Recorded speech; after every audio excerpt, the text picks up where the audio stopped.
Values for ethical decision-making. An ethical decision occurs when there are no clear rules to follow, and the decision maker must evaluate values to decide what to do. If rules exist, like not accepting gifts from vendors, the decision is straightforward. In the absence of specific rules, the decision maker must rely on personal values and organizational practices, considering fairness, integrity, due diligence, and fiduciary responsibility.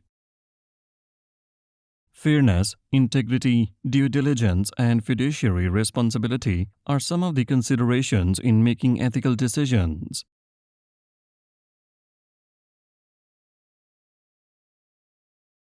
Fairness. Fairness involves acting without bias, dishonesty, or injustice, and being just, honest, and impartial. It includes three main elements. Equality, ensuring a fair distribution of benefits and resources. Reciprocity, giving and receiving actions of similar value, like paying employees fairly for their work. Optimization, choosing the most qualified person based on talent, skills, and education, not factors like gender, race, or religion, as these don't impact ability.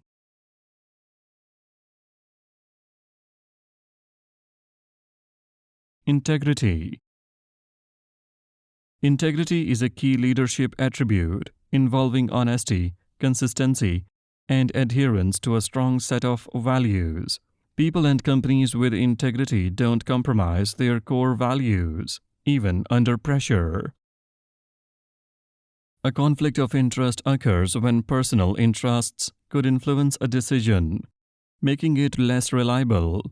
This can harm the decision-maker's judgment and reputation.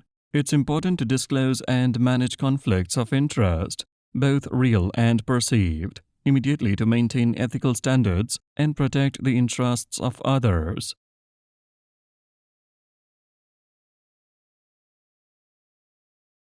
Considerations in managing conflicts of interest in decision-making should include the following.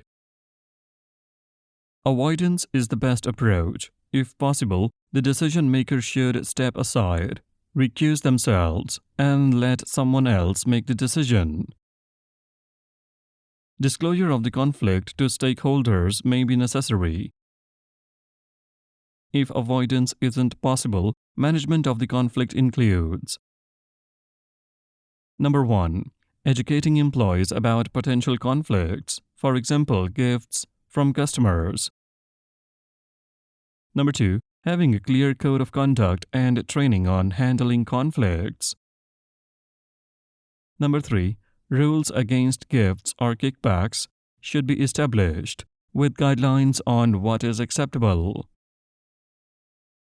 Number 4. Clear communication about why conflicts must be managed and the penalties for failing to report them.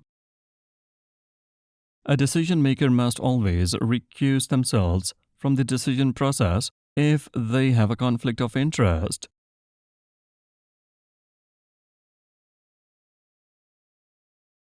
Due diligence. Due diligence is the effort made to avoid harm before making a business deal. It involves researching the other party's financial health, history, and anything else important. Ethical due diligence goes further, checking if the other party's values match the company's, and if the deal could harm the company's reputation or expose it to legal issues. Ethical due diligence is required in many different types of circumstances. When entering partnerships or joint ventures, a company should ensure the other party shares similar ethical values and culture. Companies should make sure agents and suppliers align with their values. Lenders should verify that loan money will be used legally and ethically. When hiring, companies should check that candidates share similar ethical values. Job candidates should also do ethical due diligence to ensure the company's values match theirs.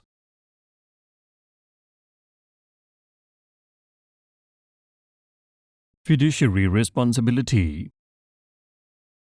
A fiduciary is someone trusted to manage assets or responsibilities for someone else's benefit, such as a trustee managing a trust for a beneficiary.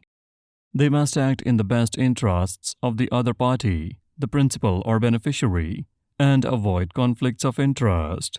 Fiduciaries must also disclose important information to those they represent. Breaching fiduciary duty occurs if they act in their own self-interest or fail to share critical facts. Professionals like accountants and attorneys are often fiduciaries and are expected to use their expertise to manage responsibilities.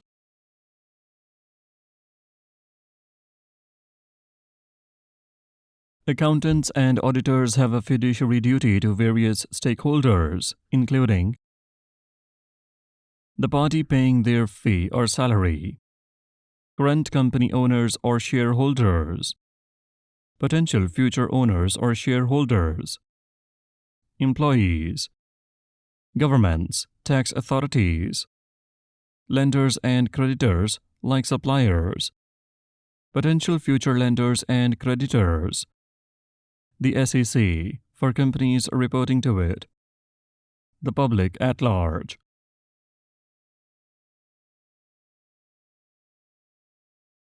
Accountants and auditors must act in the best interest of the public and follow ethical standards. They need to ensure financial statements are accurate and fair to everyone, not just to one group.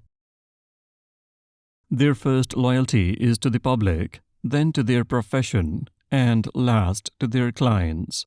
They can't put a client's interest above public trust or ethics. If they find fraud, they should report it, even if confidentiality is usually required.